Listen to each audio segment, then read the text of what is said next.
Welcome to This Explainer. Today, we're stepping right into the shadows to explore a truly fascinating and honestly kind of haunting piece of philosophy disguised as a story.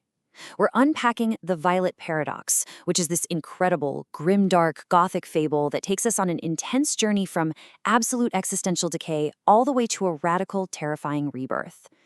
If you've ever felt trapped by the structures around you, well, this analysis is absolutely going to change how you view your own freedom. We are diving straight into the core of Nietzschean radical autonomy and facing that terrifying realization that there is no sky above us that actually cares. So, ghosts looking for a new script to haunt. I really want you to hold on to that haunting image for a second, because this fable asks a chilling, uncompromising question. What actually happens to the human spirit when the universe just burns away all your rules, all your societal structures, and leaves you with absolutely nothing but silence? I mean, when every external law is literally turned to ash, do we soar into the freedom of that void, or do we violently panic in the face of our own boundless potential? Okay, let's dive into this. Our dark narrative unfolds across four distinct phases. First, the rotting fruit, representing decay. Second, the cosmic reset, which is total annihilation. Third, the great silence of the void. And finally, the existential bloom, or rebirth. It's basically a perfect, terrifying map of how humanity confronts a universe defined by total cosmic indifference. Section 1. The Rotting Moral Order. Right, so before the ashes, there was the rotting fruit. The fable describes an old kingdom that is literally suffocating under its own immense weight. But you gotta understand, this decay wasn't just a matter of bad laws or corrupt politicians. No, it was a terminal stagnation of the human spirit itself. Humanity was firmly bound by these external golden cages, inherited debts, meaningless titles, rigid social classes. And the darkest irony here, people were proudly decorating these cages. They were actually polishing the bars of their own prisons. The existential rot had set in so deeply that living had just been reduced to this mechanical, hollow performance. Section 2. Starfinder's Destructive Mercy. To cure this terminal rot, an entity known as the Starfinder arrives, bringing what the text calls the paradox of mercy. And let me tell you, the Starfinder doesn't ask for permission, and it definitely doesn't negotiate. It executes a cold, unapologetic nihilism. To save humanity from the rotting fruit, the Starfinder completely obliterates the old kingdom. The violence of this act is absolute. Everything burns, all those external golden cages, the debts, the laws, the social structures, just incinerated in an instant. This destructive mercy was deliberately designed to violently burn away the familiar rot and force humanity onto a true blank slate, creating a perfectly clean void of ash where they could, theoretically, finally be free. Section 3. The Terrifying Freedom. So the crucial point is, as the ash settles, we uncover the crushing realization of what this liberation actually feels like. The sources draw heavily on existential philosophy to define this state as terrifying freedom. It's the paralyzing weight of radical autonomy. Just imagine waking up in the ash, and there are no masters, there are no laws, there is absolutely no pre-written script to tell you who you are. There's no longer a sky that cares. You are entirely, inescapably condemned to be free. The sheer, overwhelming terror stems from the fact that you no longer have any excuses to hide behind.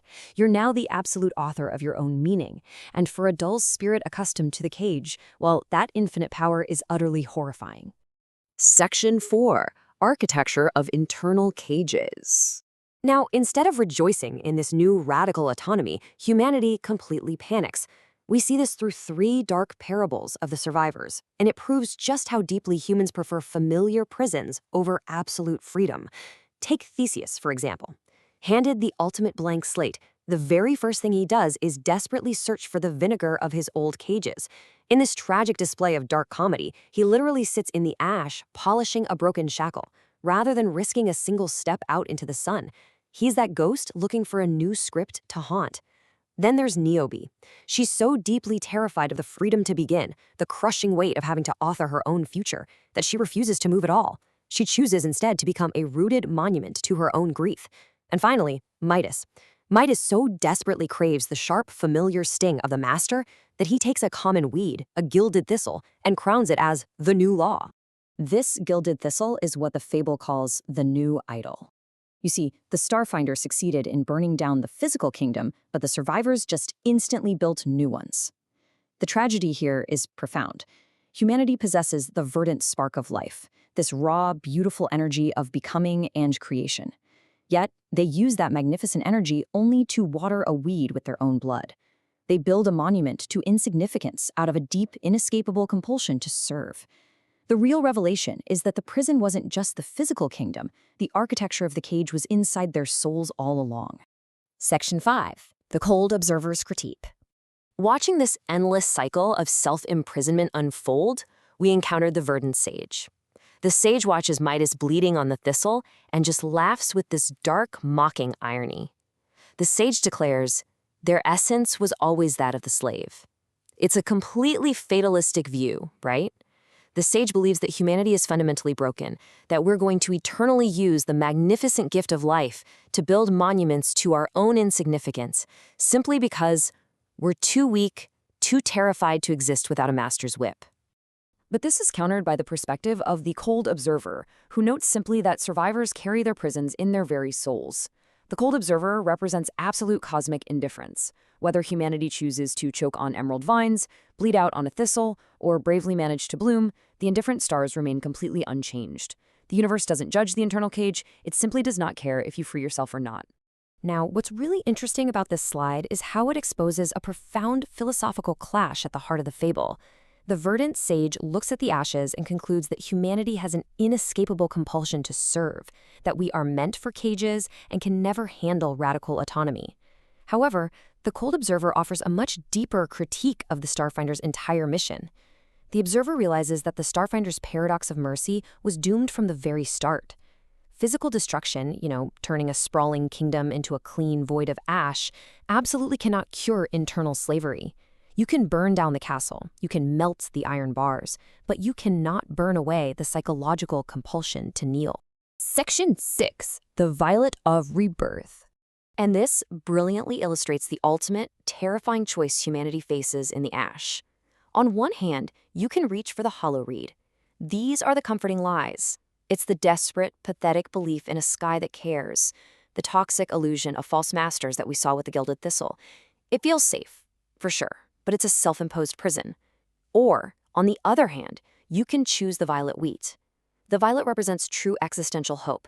It means accepting the terrifying freedom of the void, braving the frost of cosmic indifference, and actively forging your own inherent value from absolutely nothing. Because, at the end of the day, that's what this grim Gothic fable is actually trying to teach us about our present reality. In a universe defined by cold, cosmic indifference, you cannot wait to be saved, and you cannot look for a new master to tell you who you are or what you're worth. The clean void demands that we stop hiding in the architecture of our internal cages. You must shoulder the crushing weight of radical autonomy.